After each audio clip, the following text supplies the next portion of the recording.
جوان ایرانی سلام. سلام، من نویدم. منم سپیدم و این اپیزود 6 پادکست رادیو پرداز است. کاری از بچه‌های انجمن علوم کامپیوتر دانشگاه شهید بهشتی.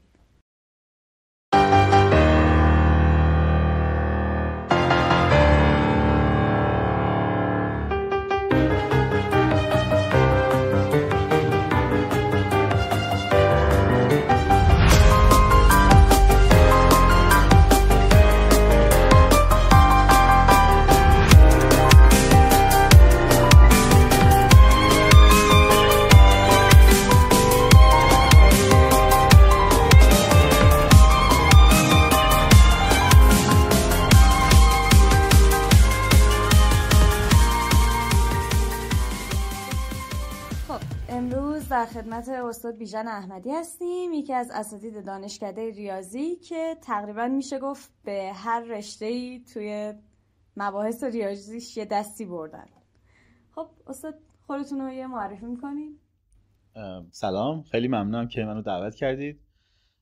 متشکرم. خیلی خوشحال شدم از اینکه یه چنین پادکستی هست و امیدوارم که شنونده هاتون بیشتر بشن و در کارتون موفق تر باشید. من احمدی هستم، بیژن احمدی کاکاوندی، در خدمت شما هستم.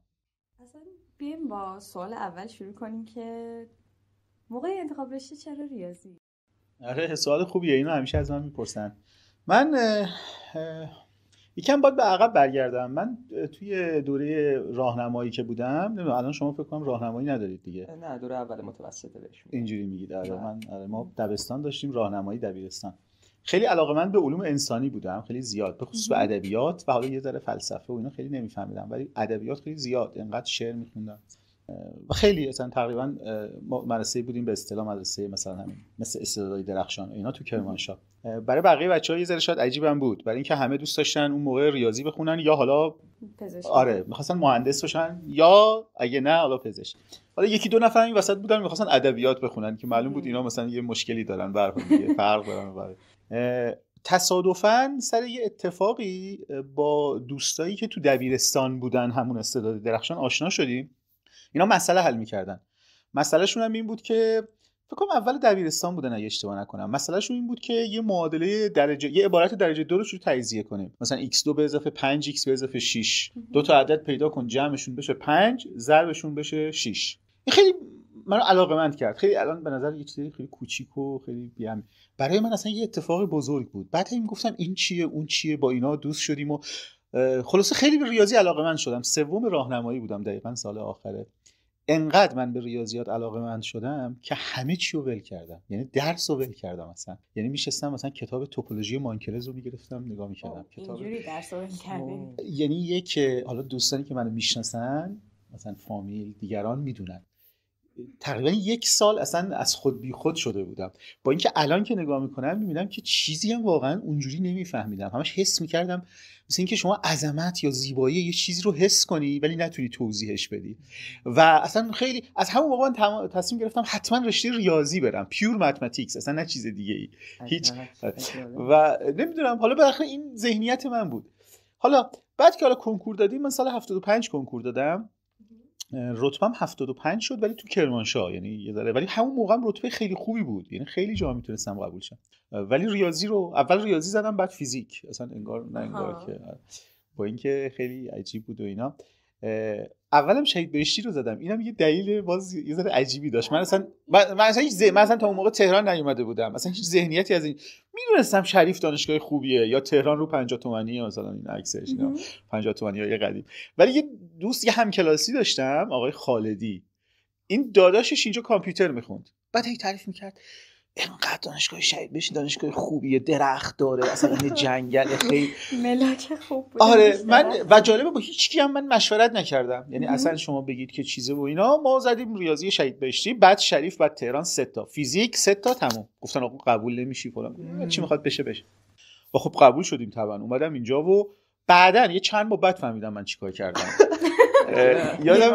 یادم توی یه آقایی بود فیزیک اینجا بود، بازنشسته شده، آقای دکتر میرفخرایی اگه اشتباه نکنم، ناصر فخرایی یا میرفخرایی، استاد فیزیک اینجا بودن. حالا میدونم. یادم فیزیک 1 باشون داشتم، خیلی خوب درس میداد، خیلی قشنگ درس میداد. بعد گفتش که ما در فیزیک آدم داریم رتبهش 3 رقمیه، شما 3 رقمی دارید؟ هیچکی نبود که 3 رقمی دارید. بعد من گفتم استاد من 2 رقمی ام، البته 2 رقمی کرمانشاه. پاشو من فکر کردم مثلا ناراحت شده یا هر چیزی، پاشو گفت پاشو بریم فیزیک، تو چرا اومدی ریاضی؟ خیلی روی فیزیک تعصب داشت. ولی به هر حال این برای من خوب شد دیگه. اومدم ریاضی و خیلی علاقه‌مند به ریاضی بودم، پرشور. ولی بعد که من کلی ایراد خیلی زیاد دارم، واقعا بدون تعارف میگم، خب ایراد خیلی خیلی زیاد دارم. 2 تا ایراد خیلی بزرگم که اصلا نتونستم هم حلش کنم. یکی تنبلی بیش از حده، بی‌نهایت تنبلم. یه کاری چجوری شما اینو میگید؟ حالا بیننده که در ادامه شما خیلی یه تنبلی واقعا خیلی آزاردهنده، از خودم بدم میاد واقعا از شدت تنبلی. یکی دیگه هم همینه که یعنی از این شاخه به اون شاخه زیاد میشم. یعنی حالا شما بخاطر ریاضی علاقه‌مند شدی اینا، بعد یه دفعه حالا برو فلسفه بخون، برو روانشناسی بخون، هر چیزی. یه حس غلطی هم داشتم، این حس شاید توی نوجوانی اینا زیاده، احساس می‌کردم هر چیزی رو بخوام بخونم تا آخرش میتونم بخونم. یعنی چون هر شاخه یه همچین حسی داشتم انگار. برای همین مثلا یه جور غرور بی‌معناست که مال اون سن دیگه، میای بالاتر تازه میفهمی هیچی و آخرش هم یاد نگرفتی. ولی به هر حال علاقه‌مند شدم تو دوره تو دوره لیسانس. خب یکم موفق شدم، تا یه حدی موفق در گیومه. دلیلش هم همین مسابقات ریاضی و اینایی بود که هنوزم درگیرشم دیگه. که رفتیم تو کار مسابقه ریاضی و مثلا دو بار اینجا طلا گرفتم، یه بار جهانی نقره گرفتم و این یه مقداری یعنی وضعیتی که الان هستم رو شکل داد دیگه. آره حالا من دیگه سوال شما بپرسید جواب بدم بهتر. عالی. از مسابقات صحبت کردید، یه خورده میتونیم بیشتر بستش بدید که کلا این مسابقات چه شکلی بودش؟ یه اشاره‌ای به کوچر بیکار بکنید و ارتباطتون. فریدون درخشانی. بله. اخیراً هم اتفاقا من بعد سالها تونستم باشه تماسی بگیرم. همین دقیقاً میشه گفت هفته پیش. برای خودم هم جالب بود و ایشون هم یادش بود، نه شخص منو ولی کلا اون فضا و اینا رو یادش بود. حالا یک پرانتزی وسط باز کنم، جناب فریدون درخشانی یا کوچر بیکار، اسمی که جدید برای خودشون انتخاب کردن، اولین که ایرانی هستن که بعد مریم میرزاخانی مدال فیلدز گرفتن. بله. ببینید من توی دبیرستان و اینا که بودم، همونطور که عرض کردم، یه مقداری ذهنیتم ذهنیت مطالعه. الان که اینجا میومدم دم در بوی کتاب رو حس کردم، مثلا یه حس خیلی خوبی داشت. یعنی واقعا بچگیم همیشه یا تو کانون پرورش فکری بود یا تو کتابخونه بود. همیشه کتاب برای من خیلی، همین الانشم خیلی کتاب دوستم. خلاصه عاشقانه کتاب داشتیم تو تاریخ که مثلا طرف میشسته کتاب میخونده. تک فرزند بودی؟ آره آفرین، دقیقاً همین. تک فرزند نبودم، تک پسر بودم و خواهرم مثلا از من 5 سال 6 سال فاصله داشت، بنابراین تا یه حد زیادی تنها بودم. ولی حالا به هر حال مسئله اینه که من تو دبیرستان و اینا خیلی تو کار مسئله نبودم. یعنی بیشتر انگار می‌خواستم راز جهان رو بفهمم که چی به چیه خیلی، و اینم غلطه. یعنی یه توصیه‌ای که حالا به شیوه یه حکمت لقمان بود که میگه هر کاری اونا کردن شما نکن. یکی از کارهایی که من توصیه می‌کنم اینه که اتفاقا بهتره برای امروز ایران ما مردم دنبال حل مسئله باشن، دانشجوها دنبال حل مسئله باشن. من کمتر دنبال اینجوری بودم، ولی توی دانشگاه به هر حال شاید برای اینکه می‌خواستم خودم نشون بدم، تازه فهمیده بودم آقا شریف داریم، تهران داریم، من باید ثابت کنم که مثلا منم یه سری بین سرا دارم و اینا. این حسی که حالا توی اون سن آدم هست، رقابت و اینا، خب سعی کردم برم مسابقه کار کنم. خیلی ها اینجا کمک کردن، دوستانی که اینجا هستن، آقای دکتر توسی تو جبر خیلی من ازش استفاده کردم، دکتر حاجی ابوالحسن خیلی زیاد و خیلی های دیگه، دکتر ابراهیمی، بقیه همه، دکتر امینی که الان اینجا نیست، اون موقع اینجا بود، بعد رفت تربیت مدرس، حالا میگم سرنوشت منو دوباره از یه طریق دیگه به ایشون رسون.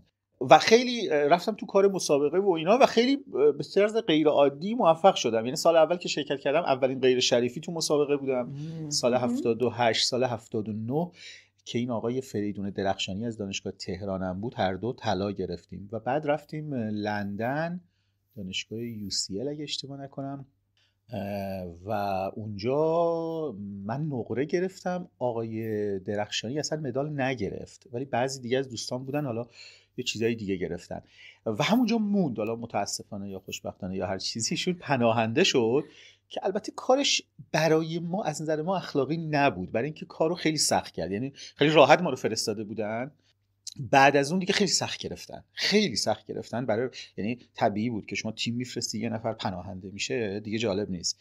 اون فضای دانشجویی که ما راحت میرفتیم، ایشون راحت میتونست بره بعدن ولی این کارو نکرد و بعد دیگه ما ازش کلا بیخبر بودیم، با اینکه هم اینجا چندین بار دیده بودمش. خیلی آدم کم حرفی بود، خیلی کم حرف و ساکت و اینا.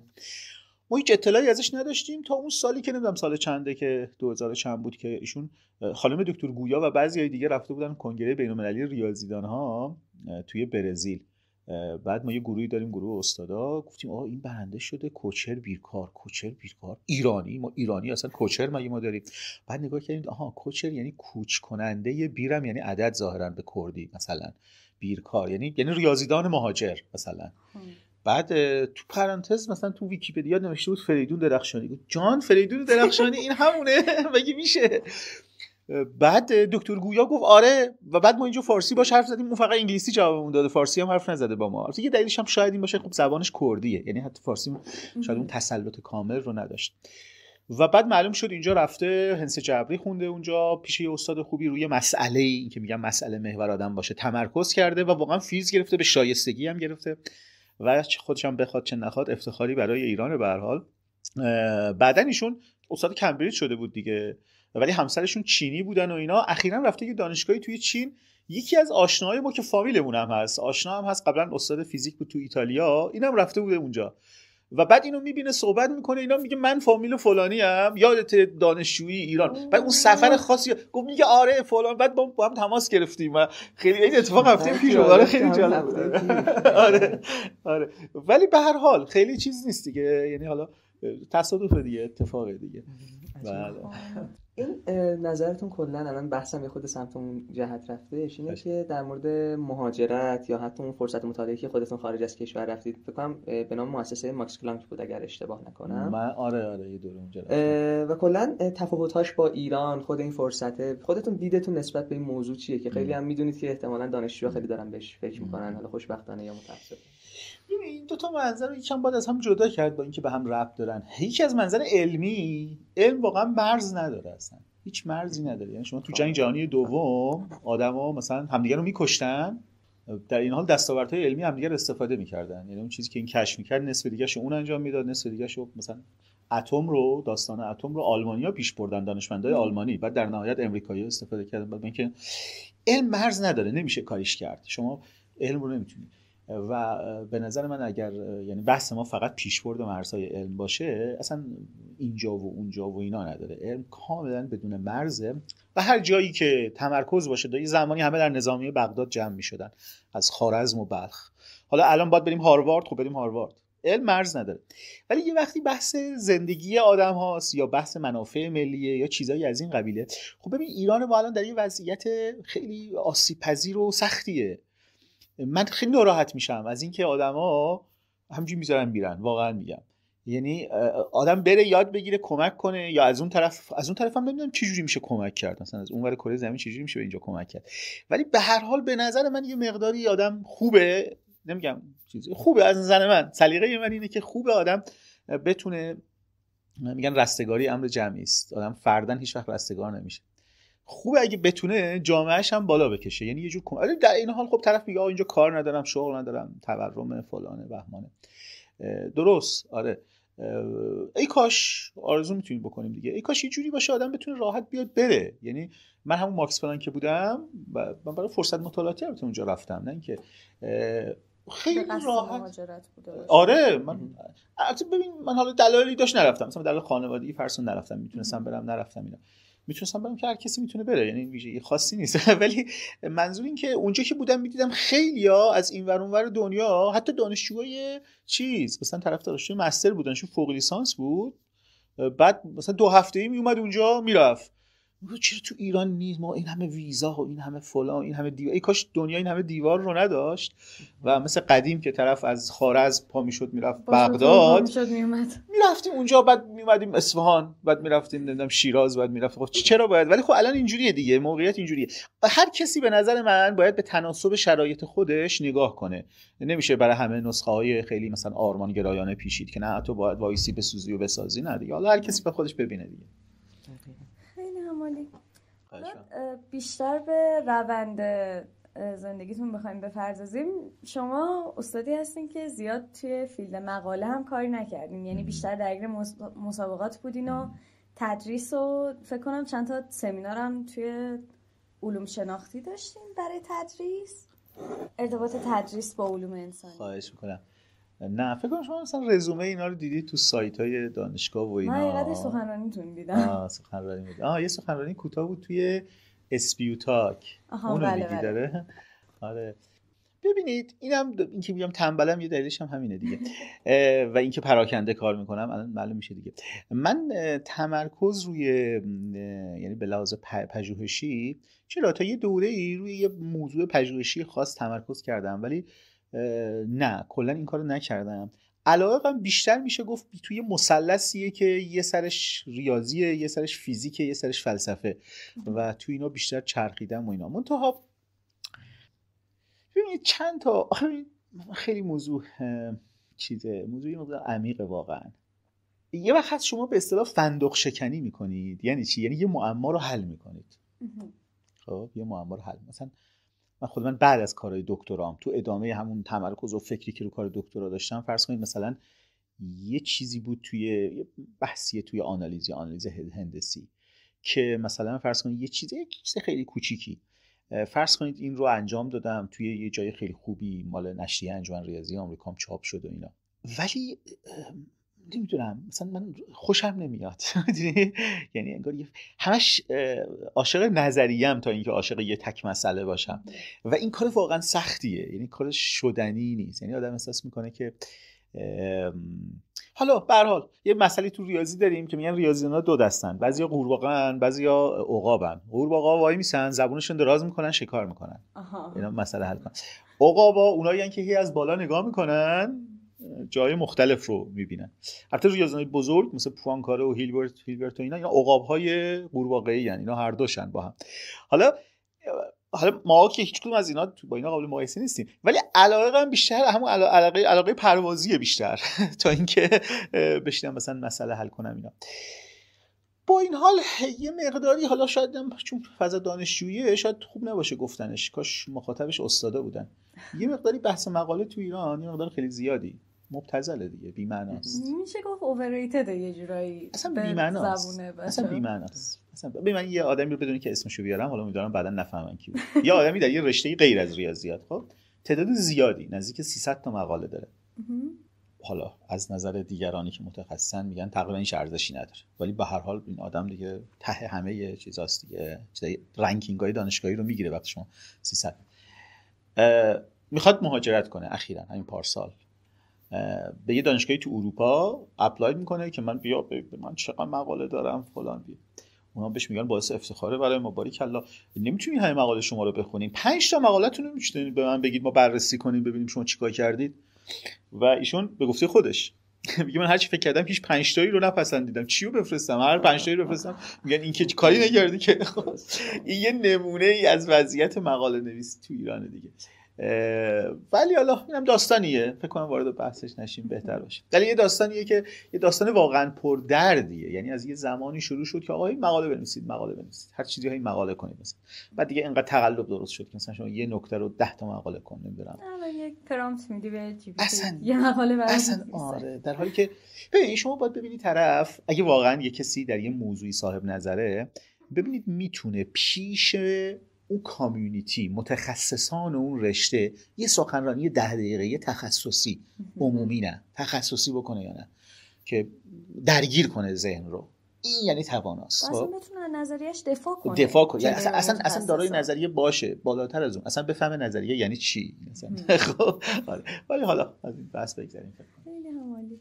به عنوان کسی که خیلی زندگی شلوغی دارین حداقل از نظر ما، چون به قول خودتون 7 میین بچه‌تون رو میذارین مدرسه، بعدش میرین دانشگاه، عموما یا کلاس دارین یا اتاق ریاست دانشگاه هستین.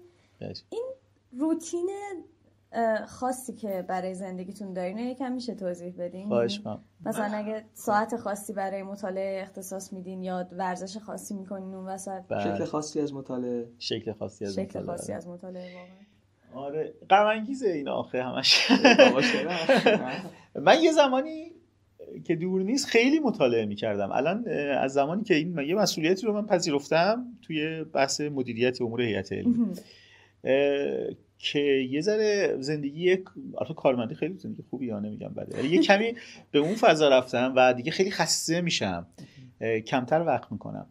که قبلا باور کنید یه زمانی بود، حالا شاید اصلا این برای کسی غیر عادی باشه، این میشه هم چیزی، یه چیزی حدود 25 تا کتابو من توی تعطیلات عید خوندم. بعضیش کتابای خیلی چیز، یعنی اصلا همش میخوندم. البته اونم خوب نیست، کتاب خون درکتون میکنم. آره ولی کتابای بعضیش خیلی کتابای جدی و مثلا یادم میمونه، نه اینکه بگم سرسری هم بوده، یعنی الان حاضرم مثلا تا یه حد خوبی، تا حدی که بخاطر هر کسی یه کتابی میخونه.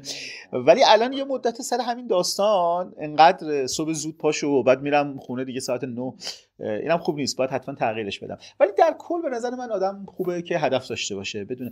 یکی از یه توصیه‌ای که میتونم بکنم به دوستان اینه که یکم برای خودشون چیز کنن، یعنی هدف‌های کوتاه مدت هم بذارن. حالا هدف بلند مدت جای خود داره، هدف کوتاه مدت هم آدم داشته باشه. اینم به نظر من خیلی خوبه، یعنی به آدم میذاره جهت میده. که یه مسئله که خیلی به نظر خودم حائز اهمیته، این موضوعیه که شما گفتید مسئله محور باشیم یا به صورت کلاً یک نگاه جامع یا سرمدی داشته باشیم. بله. موضوعی که هستش اینه که اتفاقا من چیزی که احساس میکنم در طی این چند سالی که ایران و دانشگاهاش داره دانشجو تربیت میکنه، دانشجو بیشتر مسئله محور هستن، یعنی ما داریم مهندس تربیت میکنیم نه دانشمند. خب و به نظر من اتفاقا این کاری که شما انجام میدید، این که سرک میکشید به بقیه علم ها، یه خورده جامعه شناسی میخونید، یه خورده فلسفه میخونید، یه خورده روانشناسی میخونید، در حینی که رشته اصلیتون فیلدتون کاملا متفاوت با علوم انسانی، به نظر من خیلی ارزشمند. به خصوص در جامعه الان ما شاید ما اونقدری به اون دانشمنده به اون مهندسه نیاز نداریم در حال حاضر. پوینت جغرافیایی، مکانی زمانی حال حاضر کشور ایران به نظر من اون علوم انسانی خیلی اهمیت پیدا میکنه و به نظر من یکی دیگه از مشکلاتی که الان در جامعه ما هستش اینه که عموم دانشجوهای پر استعداد مستعد، اونایی که حالا نمیگم کنکور واقعا ملاک خوبی ها هستن، این حرف من نیست، ولی اونایی که رتبه‌های خوبی میارن عموما رشته‌های همین تک محوری مسئله محور مهندسی رو انتخاب میکنن تا رشته‌های جامع‌تر که میتونه یک دید کلی که شاید بتونه عمق عجیبی به جامعه بده و تغییر ایجاد بکنه.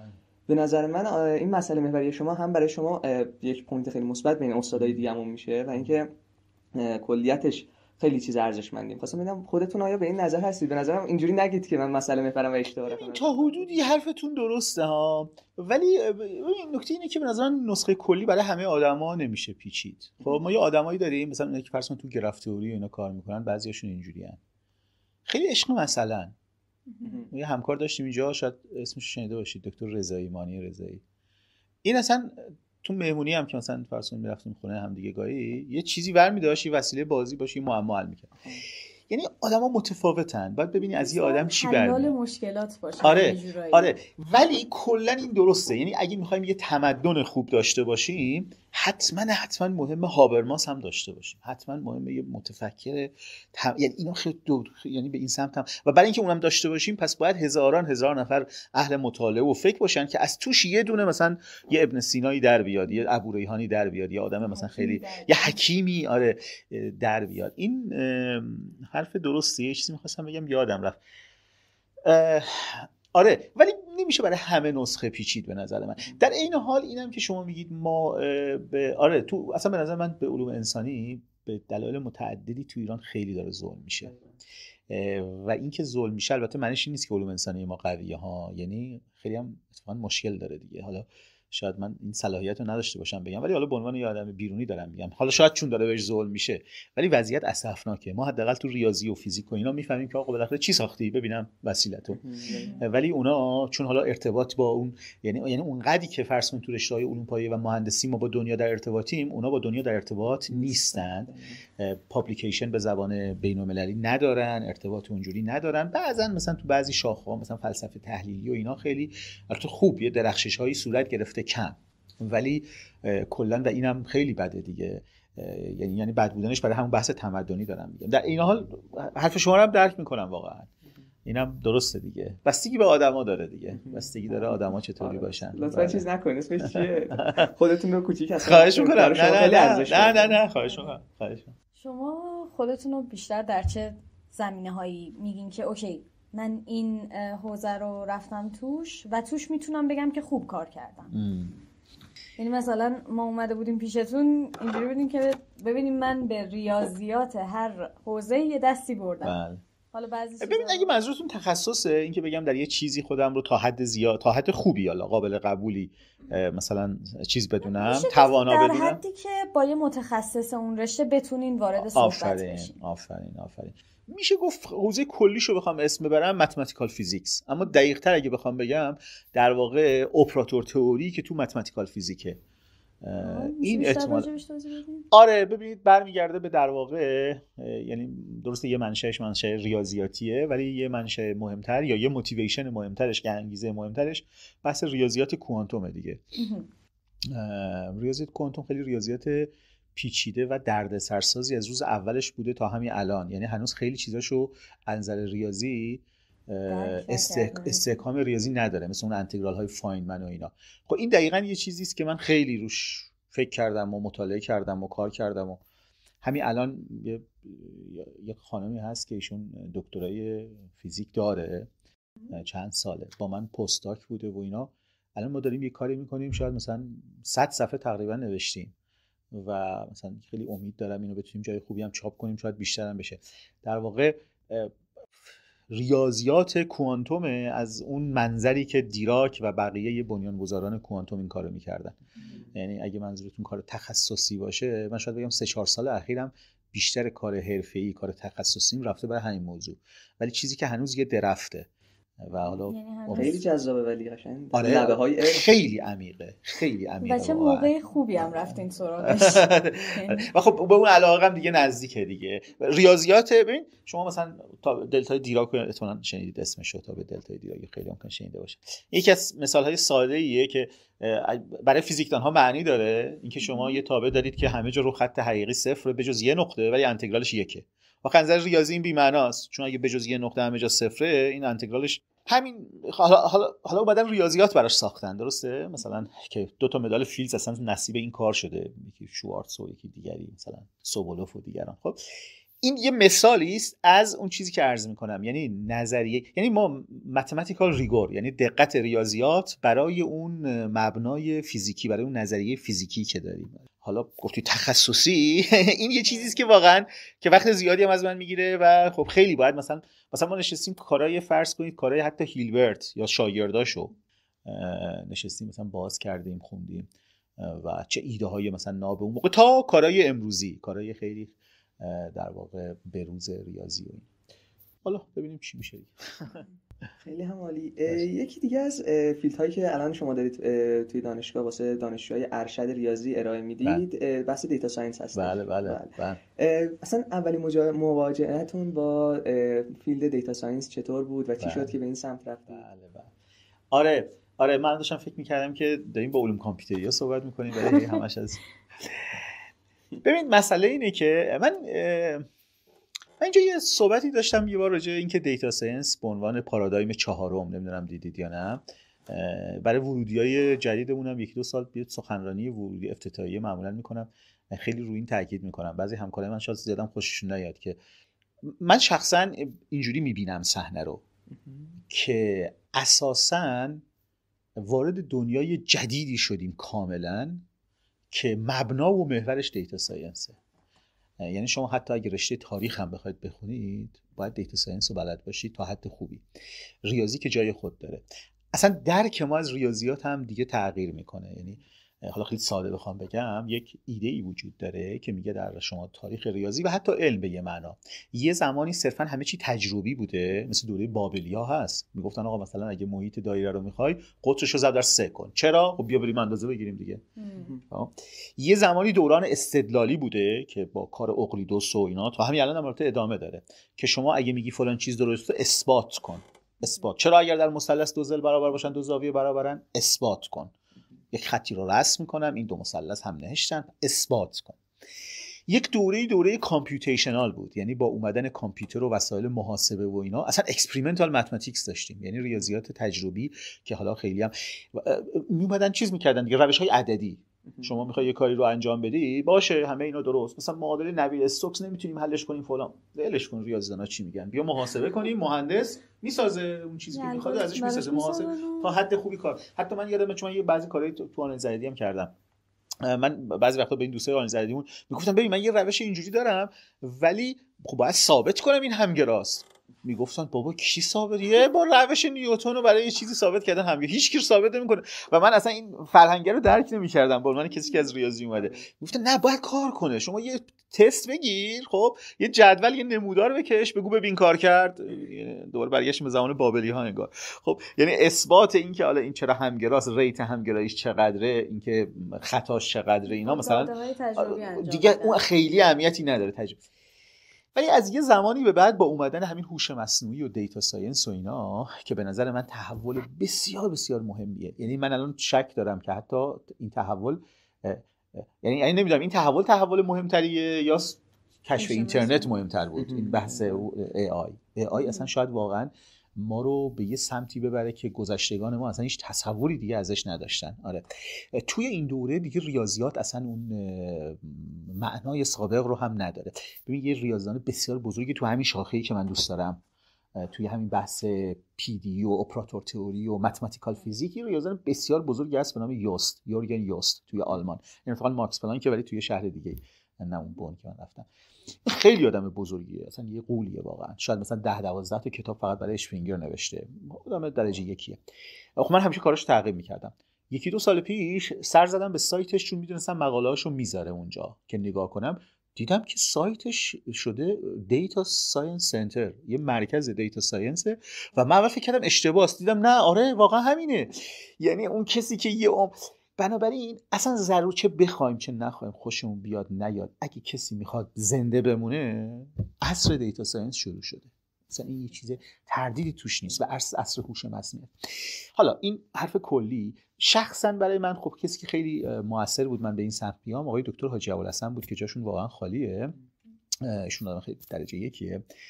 اون خیلی خوب فهمید، یعنی قشنگ بو کشید این داستانو و به من گفت بیا بخونیم با هم، پایه بشه بخونیم. من گفتم مثلا همون تنبلیه، حالا بگو نه چه جوری بخونیم؟ پنجشنبه از صبح تا غروب میریم آی پی ام میشینیم میخونیم. و ما رفتیم تقریبا 2 سال این کارو کردیم، یعنی ما 2 سال رفتیم هر پنجشنبه میرفتیم اونجا و بعضی وقتا تک و توک آدمایی به ما اضافه میشدن، از شریف، از دانشگاه صنعتی اصفهان، از بعضی از دانشجوهای خودشون، ولی ثابتش در واقع ما بودیم.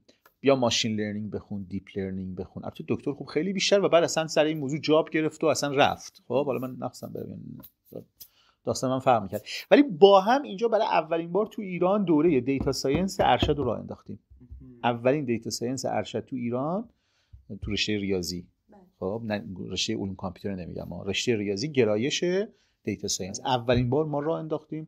خیلی هم با توپ پرو با انرژی و اینا. ولی خب متاسفانه ایشون که رفت، متاسفانه برای من ما دستمون خالی شد. خیلی الان دچار مشکلم. شما میگید من سعی می‌کنم درساشون رو هر ترم چیز کنم دیگه، خیلی سخته. یعنی شرمنده دانشجوها میشیم، دانشجوی خوبی میان ولی ما به قدر کافی علمی نداریم برای این موضوع. من همیشه میگم به همکارا، حالا اینجا نداره ازشون انتقادم بکنم دیگه، همیشه بهشون میگم آقا نرید فلان، بیاید یاد بگیرید درسای اینا رو بگید، زمانه اینه. ولی خب سخته دیگه. یه آدمی مثلا 20 سال اینجوری بوده یا اصلا بعضیاشون میگن ما اصلا از گوشی و کامپیوتر اینا بعدمون میاد. حالا البته بگم ما دانش دیتا ساینس به عنوان تئوریکش فرق داره با این چیز تکنولوژی. یعنی شما یه بخشش واقعا ریاضیات، بخشش که چه عرض کنم اصلا اساسش یه ریاضیات بسیار غنیه دیگه. اتفاقا اشاره هم کردین شما تقریبا هر ترم تا جایی که ما دیدیم دارین یه درس متفاوت ارائه میدین. این انگار یه جورایی مجبور کردن خودتون به همینطوره. آفرین. اصلا من همیشه با همکارا دارم میگم یه بارم به من بگید نظری گروه ها رو بدم. من یه بار کلی تلاش کردم، خیلی تلاش کردم، گفتم هنس دیفرانسیل، میگفتن نگفتن حالا به ما بدید و اینا. خلاص خواهش کردیم هنس دیفرانسیل. به بچه‌ام گفتم بریم اینطوری هنس دیفرانسیل بخونیم، اصلا رشته من نیست و اینا، با هم بخونیم. خیلی هم جالب بود. آره ولی خب یعنی همیشه اینو دوست دارم، یعنی بدترین چیز برای من اینه که یه درس تکراری رو بگم، ولی خب همینه دیگه. توی همه این زمینه‌ای که رفتین جایی بوده که شما بتونین به کامپیوتر کمک کنین یا کامپیوتر به شما کمک کرده باشه؟ منظورتون مثلا فرض استفاده از AI توی کارا و ایناست؟ اون هم یه بخشیشه. آره این خیلی مهمه اتفاقا. بله ببین ما تو ریاضی یه چیزی داریم چک پروفینگ احتمالاً شنیده باشید که مثلا بخشید پروف چکینگ پروف چکینگ یعنی اینکه شما یعنی آیا میتونید یه اثبات رو بدید به کامپیوتر بعد کامپیوتر بفهمه درسته یا نه. این قبل از این داستان هوش مصنوعی اینا اصلا از نظر ریاضی یه آدمی داریم خیلی نابغه عجیب غریبی بود، وودوفسکی، که فیلز هم گرفت و بعد فوت کرد، خیلی در جوانی فوت کرد. خیلی آدم درخشانی بود. یه چیزی آورده شاید شما توی دیتا ساینس و اینا شنیده باشید به نام هوموتوپی تایپ تئوری و اصلا برای همین بود که شما پروف رو بتونید چک کنید که یعنی کاربردهای عمیق دیگه ای پیدا کرد، حتی تو فلسفه، حتی تو مبانی ریاضیات. شما تو مبانی ریاضیات مثلا یه گرایشی که غالبه اینی که میگن همه اشیاء ریاضی در نهایت برمیگرده به مجموعه ها، ست. خب به اون میگیم فاندیشن، یعنی همه ریاضیات از چی ساخته شده؟ از ست. خب ولی این تنها راه نیست. یه راه دیگه اینه که مثلا خود کاتگوری رو بگیریم مبنای ریاضیات.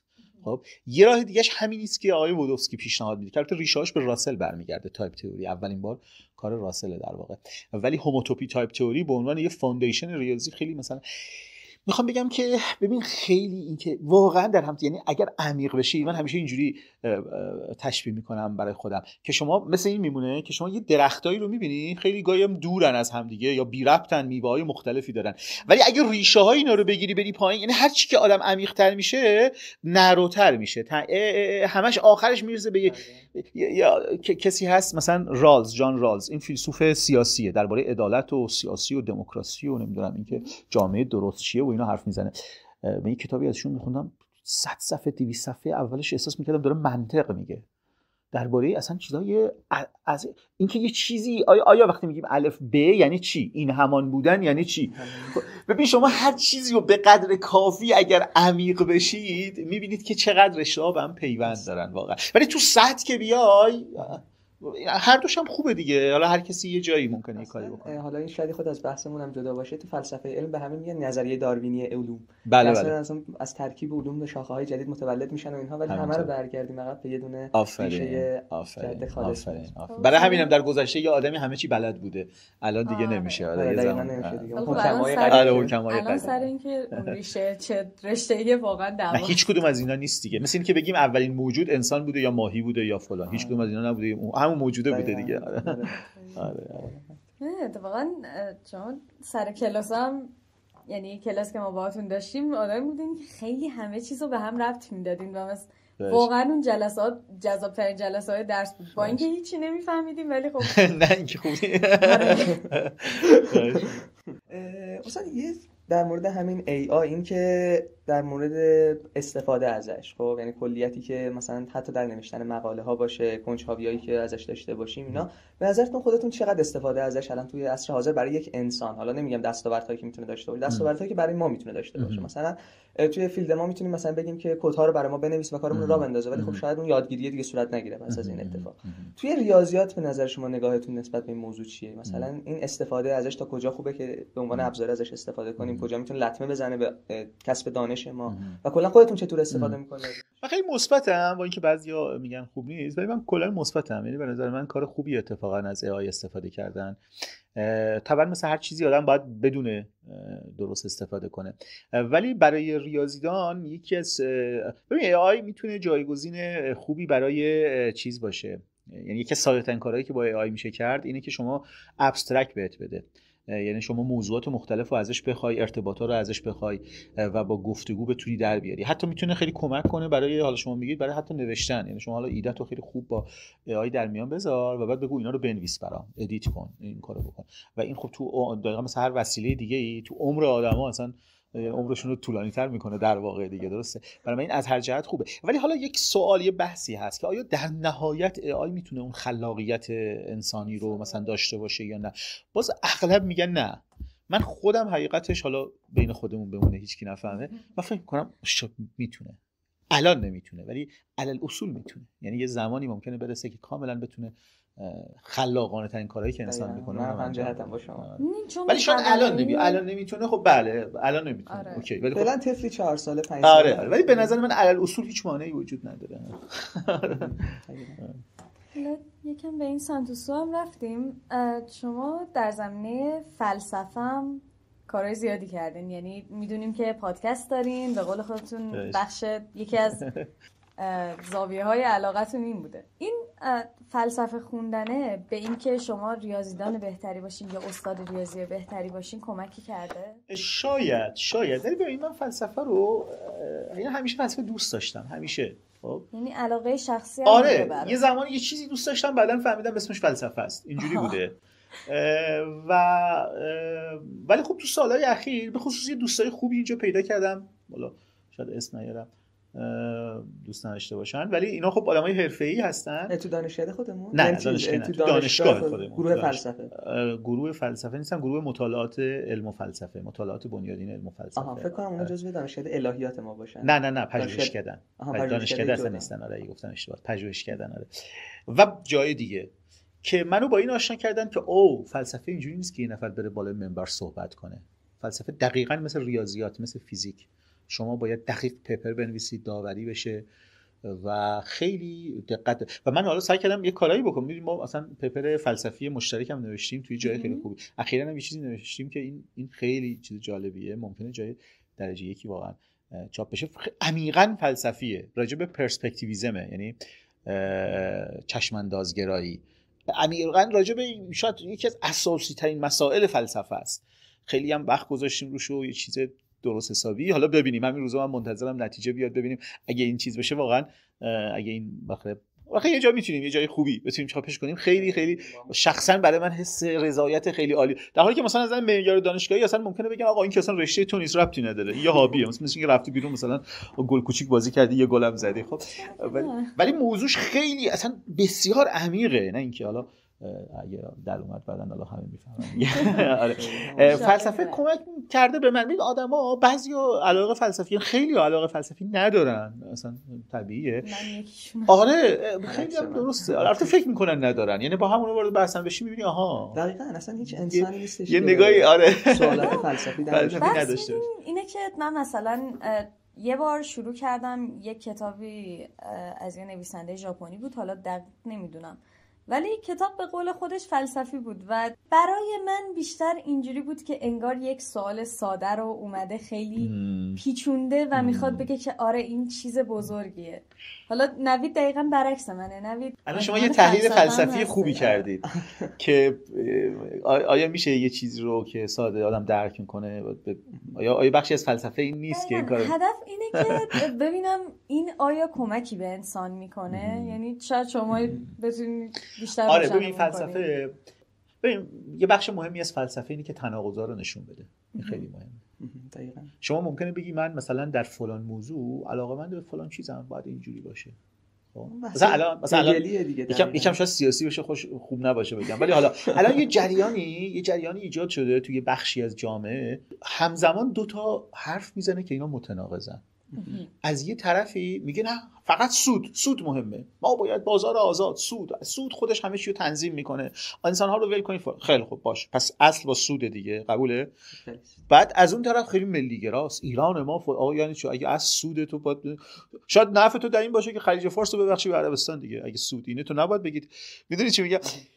فلسفه نمیگه این خوبه یا فلسفه که من ازش دفاع میکنم یعنی تفلسف نمیگه این درسته یا اون درسته، بهت میگه ببین این با این تناقض داره، تکلیف خودت رو روشن کن.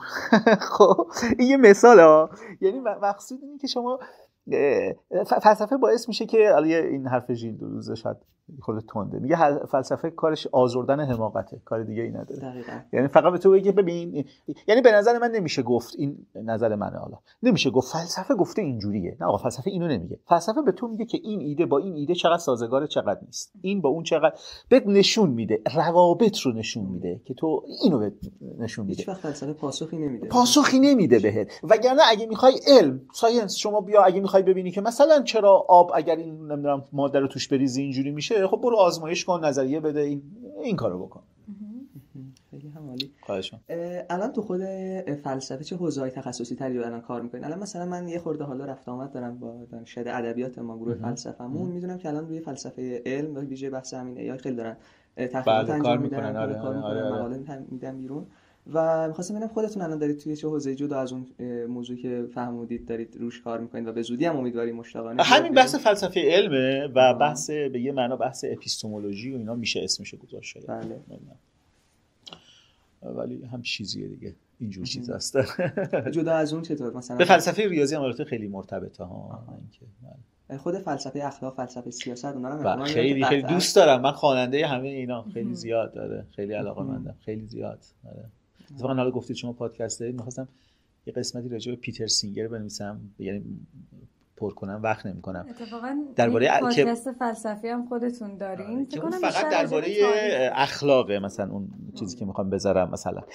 نه این پادکست اینجوری بود که دقیقاً اینجوری بود، یعنی نه اینکه که تو فامیل چند نفر آدم هی حرف زدیم راجع به یه چیزای مختلف، بعد گفتن چقدر خوب میشه که مثلا به ما بگی فلان فیلسوف چی گفته، مثلا کانت چی گفته فلان.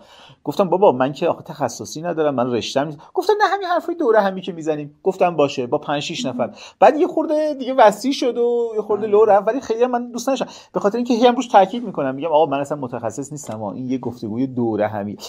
خیلی من واقعا به این موضوع چیزم، یعنی حساسم که اگر میخوای یه چیزی رو واقعا بفهمی چیه، حتما باید بری از جای معتبر و از متخصصان اینا پیگیری کنی. حرفای محاوره‌ای البته خوبه، بعد نیست آدم رو انگیزه‌ای میده، حداقل یه دریچه‌ای باشه. آره دریچه‌ای باشه که شما رو ببینید موضوعی باز. بله. بعد اون دیسکریپشن کانالتونم که نوشتین به نظرم جمله مال هگله. آره اونو باشه هدفی گذاری. حالا بذارین جمله رو برای بچه‌هام بخوام بخونم. اینه که هر کس فرزند زمانه خود است. فلسفه یعنی به قاب اندیشه در آوردن زمانه خیش. دقیقاً همینطور. این نگاه هگلیه. حالا من کاری ندارم به هگل، همه چیش کاری نداریم طبعا، ولی حرف مهمی داره میزنه. ببین شما در یه زمانهایی یه چیزی به نظر همه درست میاد و همون موضوع 500 سال بعد به نظر همه غلط میاد. هیچ چاره‌ای ما از این نداریم. یعنی فلسفه چیزی نیست جز اینکه روح زمانه خودت رو در قالب اندیشه فرمول بندی کنی دیگه. همینه. این در واقع یه جور تواضع هم میده به ما که فکر نکن تموم شده دیگه. حالا الان اینجوری به نظر ما میاد، اینجوری درسته. ببینیم بعدش چی میشه. یک شخصیتی که من خیلی دوستش دارم و حالا بر اساس گفته خودش سخن ارزشمندتر از گوینده هستش، اسمشو نمیگم، ولی یه حرفی که داره اینه که میگه اصلا تعریف روشنفکر رو میاد صحبت میکنه. میگه روشنفکر کسی است که در اساس موقعیت جغرافیایی خودش، وضع جامعه خودش، اون امری که مساعد اون وضعیت رو میپسنده و انتخاب میکنه و سعی میکنه جامعه رو نسبت به اون سمت سوق بده. و شاید یک چیزی که مثلا در جامعه غرب، در جامعه اروپا درست باشه اونجا الان مبحثیه که مثلا باید مورد بررسی قرار بگیره، در جامعه‌های شرقی شاید ما این کار کاملا غلط باشه. آفرین، درسته، همین دقیقاً. تا جای ممکن باید از گفتن حرفای کلی پرهیز کنیم. آره. از جمله همین جمله هم خیلی نمی‌کرد. اون کمدین شد مردم به 2 دسته تقسیم میشن، اونایی که مردم به 2 دسته تقسیم میکنن و اونایی که نمیکنن. آره خلاصه. بعد راجع به این که گفتین فلسفه به دنبال پاسخ نیستش، به نظرتون این با علمی مثل ریاضی که همیشه باید تو دنبال اثبات باشی، همیشه باید دنبال چک کردن این باشی که آیا این معادله درسته یا نه، اینا به نظرتون تقابلی با هم ندارن؟ نه ببین عرض کردم که اون نگاه فلسفی که من میپسندم اینجوریه، وگرنه فیلسوفانی هستن که برعکس، فیلسوفانی هستن که اصلا میگن که مثلا جواب تو فلسفه است، ولی گفتم من این اون نگاه، چون یه چیزی هم داریم به نام فرافلسفه دیگه، یعنی که خود فلسفه چیست. خب اینجا نظرات فلسفی متفاوتی هست راجع به اینکه فلسفه چی. اون چیزی که من میپسندم اینه، ولی در نهایت اگه بخوام از این داستان فاصله بگیرم، ها برمیگرده به اینکه هدف علم چیه دیگه. یه وقت هست برای جامعه هدف علم اینه که زندگی بهتری ساخته بشه، یه وقت ولی برای آدمایی که ممکنه هدف علم افتخار باشه، یعنی من فلان کارو بکنم که فلان جایزه رو بگیرم، مثلا در همه دنیا منو بشناسن. یه هدف. یه آقایی اومده بود اینجا، آلن کون، ریاضیدان بسیار بسیار برجسته فرانسوی که ایشون هم فیلدز مدالیست و اینا، یه زمانی اومده بود اینجا توی آی پی ام درس میداد. یکی از دوستای ما گفت بریم باشه عکس بندازیم، مثل اینکه با اقلیدس عکس انداخته باشه، 1000 سال دیگه هم میمونه. میگه اونی که بغل اقلیدس وایساده بود مثلا. یه وقت یه هدف علم اینه که تو فقط دیده بشی. خب یه وقت هم خب ولی کنجکاوی هم هست دیگه، تو علم هم حتما کنجکاوی هم شاید اینم یه رازیه که چرا ما از دونستن لذت میبریم. شما به یه بچه کوچیک مثلا وایساده پچ پچ کن با یکی دیگه، میگه چی گفت هرچی میگه آقا به تو ربطی نداره، چرا؟ ولی اون میخواد بفهمه. یعنی اینم شاید یعنی حتما کارکرد زیستی و تکاملی داره. ما دوست داریم انگار فهمیدن بهتر از نفهمیدنه. ما دوست داریم بدونیم چیه. حتی البته ممکنه دونستن برای ما مفیدم نباشه بعضی چیزا، حتی شاید ضرر هم داشته حتما. آره یعنی در نهایت هم آدما بعد از اینکه فهمیدن میگن نه ان شاءالله اینجوری نبوده، اگه براشون مضر باشه.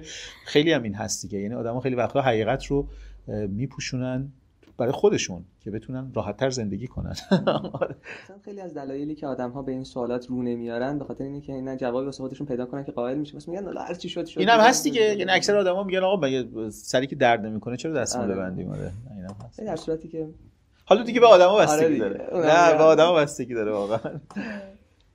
استاد اگر ریاضی و فلسفه این دو رکن اصلی به نظر من زندگی شما نبود، شما با چی جاشو پر می‌کردید یا اصلا چیکار می‌کردید؟ چه جوری بود؟ والا به نظرم ارزش زیستن نداشت، جدی میگم. اصلا یعنی چی مثلا چیکار می‌کردید؟ نمیدونم، من اینجوری با اومدم اینجوری نگاه می‌کنم. نمیدونم، شاید میرفتم دنبال ادبیات ولی اونم خوشم نمیاد خیلی در تهش. مگه رمانش فلسفی باشه. نه شوخی میکنم، ولی حالا شخصا برای من دیگه یکی مثلا هم عمرش تو فوتبال بوده، فوتبال دوست داره، برای من اصلا قابل تصور نیست. یعنی اگه قرار باشه من حالا یه چیزی هم به شما بگم، من خیلی بین اینا مرز حقیقتش قائل نیستم. یعنی در نهایت اینا به نظر من تکه های مختلف یه پیکرن و به طور اسموس، به طور هموار، بدون مرز به هم تبدیل میشن. نمیتونی بگی که تا اینجا علم، اینجا فلسفه، این ریاضی، این فیزیک. نه هیچ وقت مرزبندی نمیشه، اصلا اینجوری نیست. یعنی آره میتونی بگی آقا مثلا خالص این ریاضیه، خالص این فیزیک، ولی کی این تموم میشه اون شروع میشه نمیتونی بگی. خب و با هم در هم تنیدن کاملا. یه چیزی که کاملا مثلا کیف رنگی میمونه انگار. آره اینا خیلی اتفاقا راز بزرگیه واقعا. مثلا یه سوال از خارج از سناریو بود. سعادت یا به اصطلاح همون ارسطو ایودایمونیا رو در چی می‌بینید؟ ای وای. واقعا این سوالی که خیلی از دانشجوها واقعا می‌خوام ببینن که دیدگاه شما نسبت به خیلی سخته. واسه من یه جواب خاص خودم دارم که نمیخوام اینجا بگم. ای بابا دنبال جواب خاصم. ولی اگه نخوام جواب اصلی رو بدم باید همون حرفای کلیشه‌ای بزنم دیگه. جواب خودتون بگید. نه جواب خودمو نمیتونم بگم. ولی نمیدونم، میگن که سعادت خیلی سخته به نظر من. خیلی سخته گفتنش. یه جور رضایت داشتن، شاید یه جور سعادت. و اینو میپسندم خیلی که میگن سعادت امر جمعیه. یعنی از این جهت که نودوستی و اینکه یکی گرسنه یکی سیر باشه اسمش هرچی هست سعادت نیست دیگه. آره اینو من خیلی میپسندم. خیلی هم عالی. اگه همین الان میتونستین برگردین به گذشته، جایی بود که بگین کاش شرایط یه جور دیگه بود یا کاش من تصمیم دیگه ای میگرفتم؟ آره از اینا خب زیاده، ولی یکیش که خیلی مهمه، یعنی به نظر من اگه دانشجوها اینو میشنون شاید بهشون کمک کنه. خیلی مهمه به نظر من. دانشگاه از استاد مهمتره. اینکه دانشگاه چی باشه از اینکه استادت کی باشه مهمتره. این خیلی مهمه. حالا یعنی چی؟ و این میخوام تاکید کنم این خیلی مهمه. ببینید من لیسانس خوب اینجا بودم، ارشد رفتم شریف. اونجا یه آقایی بود که اونم البته استاد اونجا نبود، قبلا جای دیگه بود، حالا اینجا بود، جای مختلفی بود، به نام آقای دکتر، اسمش رو بگم بدم بررسی، دکتر بهزاد جعفری روحانی. خب خیلی هاشون رو میشناسن. مثلا دکتر روحانی خیلی آدم درخشانی بود. تو ایران که بوده مدرسه فرانسوی میرفته، فرانسه‌شو کامل، زبان فرانسه‌شو واقعا به نظر من از فارسیش بهتر بود واقعا. خب بعد میره یعنی مسترشو میره فرانسه، پیش هیم برزیس میگیره. هیم برزیس یکی از غول‌های معادلات دیفرانسیل با مشتقات جزئی هستن و آدم بسیار پیش دیگه نفر آخرش واقعا.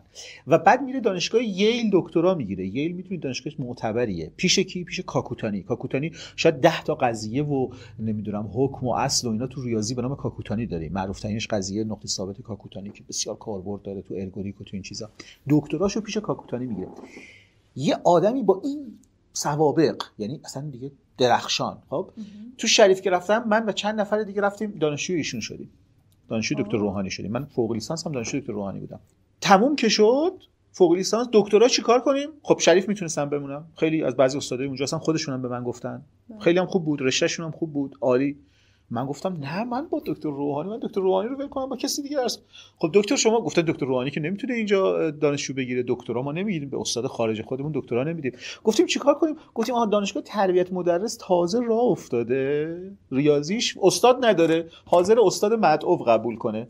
من و دکتر روحانی رفتیم دانشگاه تربیت مدرس، ما شدیم دانشجوی دکتر روحانی و دکترا من با دکتر روحانی بودم که البته 2 سال یا 2 سال و نیم که گذشته بود ایشون مهاجرت کرد و الان استاد تگزاسه، دانشگاه تگزاس، اونجا فول پروفسور اونجاست، یعنی اونجا هم رفت از صفر شروع کرد. آدم درجه یکیه، کاری ندارم.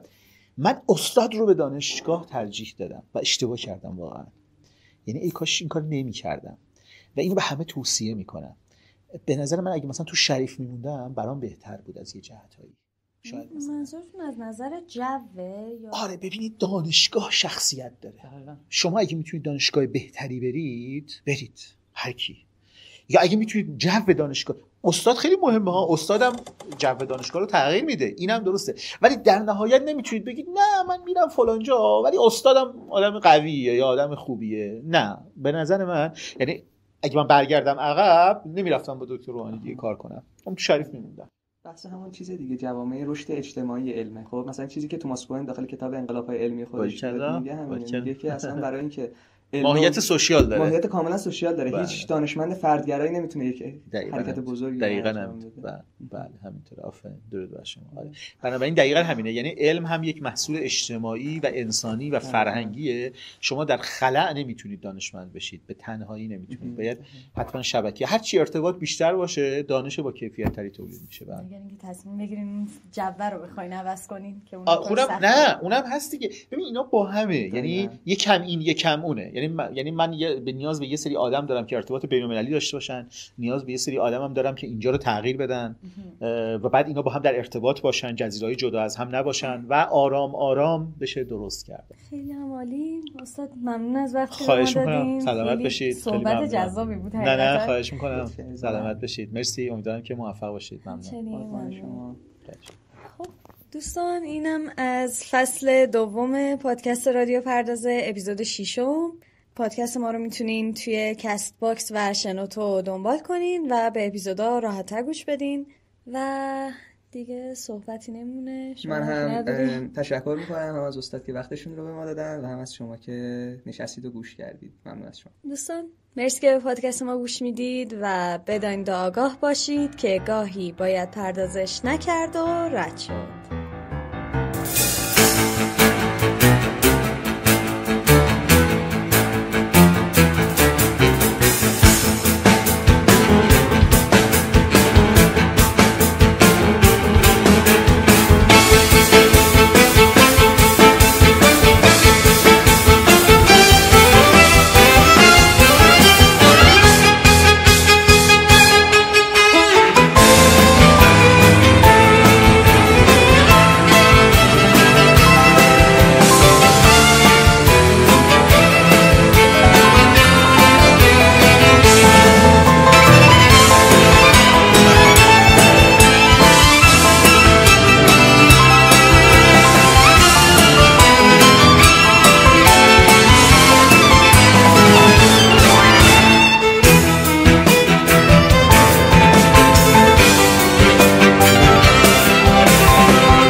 گرم واقعا. مرسی، خیلی ممنون.